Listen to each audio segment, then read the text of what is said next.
Hello everyone and welcome to a new video. I'm Eddie the Jump and today we'll be exploring a hot topic issue right now, and that's whether or not the changes to Roadhog on the PTR have made him weaker to the point that he offers little value compared to his previous incarnation. Now if one were to take a look at a lot of the feedback from the community, one would assume the answer to that question is yes, he is weaker. However, during this video we're going to explore the finer details as well as look at Roadhog and his kit from a more conceptual angle. When a hero gets an adjustment on the PTR that's quite significant, Reaper's change made at the same time is a good example of this, it can be easy to look at numbers on a page and draw some fairly drastic conclusions from them, but those conclusions might not add up to the reality of playing those changes out in a real game. So with that in mind, let's look at some of the changes that Roadhog has received and unpack them. The hook one-shot combo. So it's possible now for Roadhog to less reliably one-shot a hook target, and it's also true that some targets can't be one-shot that could before. Now on the surface that's bad, right? Well, yes and no. A lot of what people played Hog for in matchmaking was the almost guaranteed one-shot value.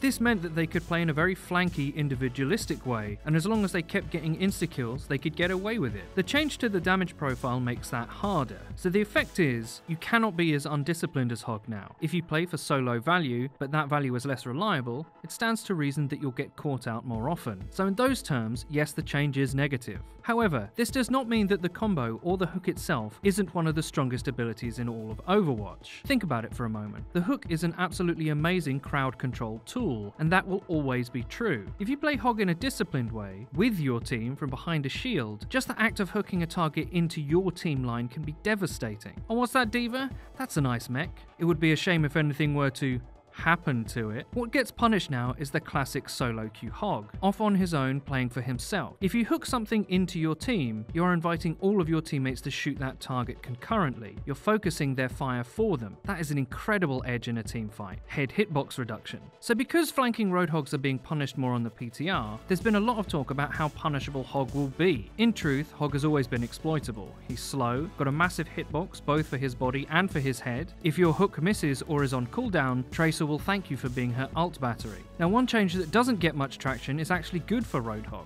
His head hitbox was made smaller and not insignificantly. So in one aspect, he's actually harder to punish on the PTR than he was before. It's just that with his guaranteed lethality removed, he'll need to have smarter positioning to take advantage of this smaller hitbox. Hog will still be terrifying if played with discipline after these changes, and he won't be so easy to shoot in the face for free either, more even mid-fight. So one can look at the decrease in damage but increase in ammo capacity and rate of fire in a positive light. Yes, it makes one-shotting less frequent, but maybe that's the point. The old Hog was a bit of an all-or-nothing hero. Hit hooks, insta-kill things, and you just win. Miss too many hooks and you're a ghost in the server. The reason for this was, in between hooks there was the possibility you would contribute little. His shots were slow and his reload was long. Now he fires much faster. I'll just remind you, he now has more access to the magic range shot before he has to reload. That is still capable of catching a lower health target completely by surprise. It's just now he has more of them. His increased fire rate but lessened damage slightly flattens out his impact and makes him have to strive for more consistent value. The core of his value is still hitting hooks and using it to crowd control better than anyone else on the roster. The problem is Hog was so good before, he could take the roles of other heroes. Junkrat, Hanzo, Reaper, etc. Road could break shields, spam damage, insta-kill a lot of the cast, all while having a health pool that made him durable and low risk. He was a shortcut to having so much instant value. Why should a tank be able to insta-kill anyway?